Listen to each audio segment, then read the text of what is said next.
Pernah nggak lu ngerasa di sekitar lu banyak banget orang yang kayaknya nggak siap buat bersaing di dunia kerja atau yang nggak punya skill yang mumpuni buat bisa sukses di era sekarang? Atau mungkin lu sendiri ngerasa kesulitan buat berkembang karena keterbatasan akses atau kesempatan? Nah, kalau lu pernah ngerasa kayak gitu, santai, lu nggak sendirian. Di Indonesia, masalah kualitas SDM ini memang jadi tantangan besar dan banyak banget orang yang bingung gimana caranya bisa survive dan berkembang di tengah situasi yang serba nggak pasti ini. Nah, di video ini kita bakal bahas kenapa kualitas SDM di Indonesia jadi isu penting, dampak yang terjadi, dan pastinya tips buat kita semua bisa bertahan dan berkembang. Jadi gini guys, SDM atau sumber daya manusia di Indonesia punya potensi yang luar biasa besar.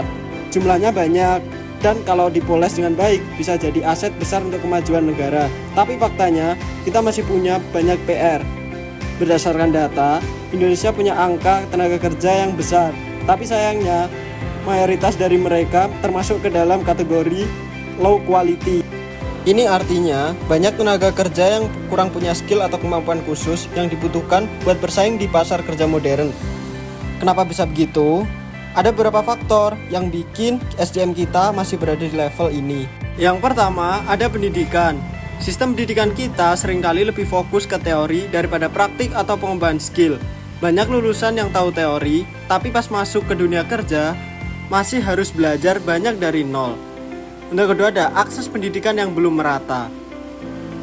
Di beberapa daerah, terutama di pelosok, banyak banget yang kesulitan buat dapat pendidikan yang layak.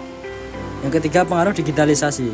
Juga faktor yang nggak bisa kita abaikan, perkembangan teknologi berjalan sangat cepat, tapi nggak semua SDM kita siap buat ngikutin. Ini bikin gap antara kebutuhan pasar dan kemampuan SDM makin lebar. Nah, apa sih dampaknya kalau mayoritas SDM kita masih di kategori low quality? Dampaknya nggak main-main. Pengangguran di Indonesia tahun 2024 capai 4,97% atau 7,74 juta penduduk Indonesia. Ini bikin tingkat pengangguran di Indonesia cukup tinggi. Dan karena mereka nggak punya skill yang relevan, perusahaan pun kadang lebih memilih tenaga kerja dari luar atau harus melatih dari nol, yang pastinya butuh waktu dan biaya. Produktivitas SDM-nya rendah. Produktivitas otomatis menurun. Dalam perusahaan, ini berdampak ke kualitas dan efisiensi kerja, dan kalau ini terjadi di skala yang lebih besar seperti industri, dampaknya bisa ke ekonomi negara juga. Bayangin banyak bisnis yang akhirnya nggak bisa bersaing di pasar global cuma karena kualitas SDM-nya belum memadai. Yang keempat, pembangunan yang cenderung lambat. SDM yang kurang berkualitas juga berdampak ke lambatnya pembangunan di beberapa sektor, terutama sektor yang butuh skill khusus seperti teknologi dan industri kreatif. Padahal sektor tersebut ini justru punya potensi besar untuk mendorong pertumbuhan ekonomi. Yang terakhir, ketimpangan si kaya dan si miskin. Ketika kualitas SDM rendah, banyak orang yang hanya bisa mengandalkan pekerjaan dengan gaji rendah. Ini bisa bikin ketimpangan sosial dan ekonomi makin parah. Orang yang punya akses pendidikan dan skill tinggi makin kaya, sementara yang lain makin tertinggal. Sekarang bagaimana cara kita survive dan berkembang? Oke, sekarang masuk ke bagian yang paling penting. Di tengah kondisi SDM yang masih punya banyak tantangan, ini berikut adalah hal-hal yang harus lu coba dan lu kuasai agar bisa terus survive. Upgrade your skill. Kalau lu ngerasa skill belum bisa cukup buat bersaing, jangan nunggu kesempatan. Belajar dari perusahaan atau sekolah aja.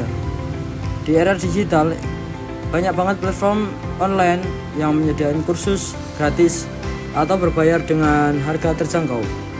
Mulai dari platform lokal kayak Ruang Guru atau Pintaria sampai yang internasional kayak Coursera atau Udemy, lu bisa belajar apapun. Mulai dari skill teknis kayak coding, desain sampai soft, skill kayak komunikasi atau kepemimpinan. Jangan asal belajar guys, cari tahu dulu skill apa aja yang lagi dibutuhin di dunia kerja sekarang. Misalnya data analisis, digital marketing, atau bahkan bahasa Inggris. Dengan fokus ke skill yang dibutuhin pasar, kesempatan lu buat dapat kerja atau naik karir jadi lebih besar. Selanjutnya ada networking.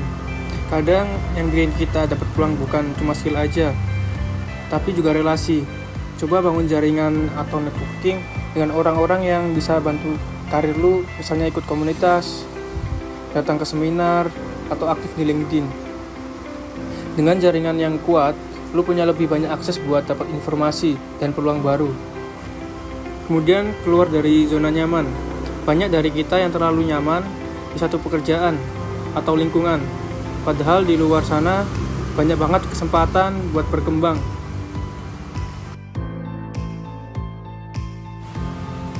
Jangan ragu buat cari tantangan baru, cari pekerjaan, atau project yang bikin lu belajar hal-hal baru. Kemudian jangan ketinggalan teknologi. Di era sekarang, teknologi bisa jadi senjata utama buat ningkatin produktivitas. Ada banyak aplikasi dan tools yang bisa bantu lu kerja lebih efisien, mulai dari aplikasi manajemen waktu, tools desain, sampai software yang buat analisis data.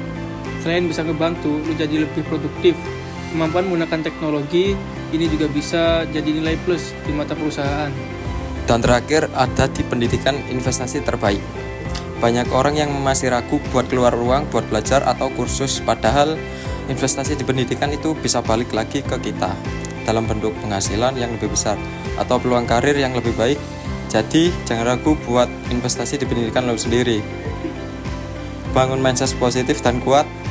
Persaingan emang berat, apalagi kalau kita harus mulai dari nol. Tapi yang paling penting adalah mindset lo. Bangun mindset positif yang gak gampang menyerah dan selalu mau belajar. Di tengah ketidakpastian, orang yang punya mental kuat dan fleksibel biasanya bisa bertahan dan bahkan berkembang. Jadi buat lo yang mungkin ngerasa tertinggal atau ngerasa kualitas SDM sekitar kita masih jauh dari ideal, gak usah khawatir. Kita bisa mulai dari diri sendiri buat ningkatin kualitas kita. Ingat, dunia kerja terus berkembang dan kita nggak punya pilihan, selalu ngikutin arus atau bahkan memimpin perubahan itu. Jangan menunggu kesempatan datang, tapi kita yang harus proaktif nyari peluang buat berkembang.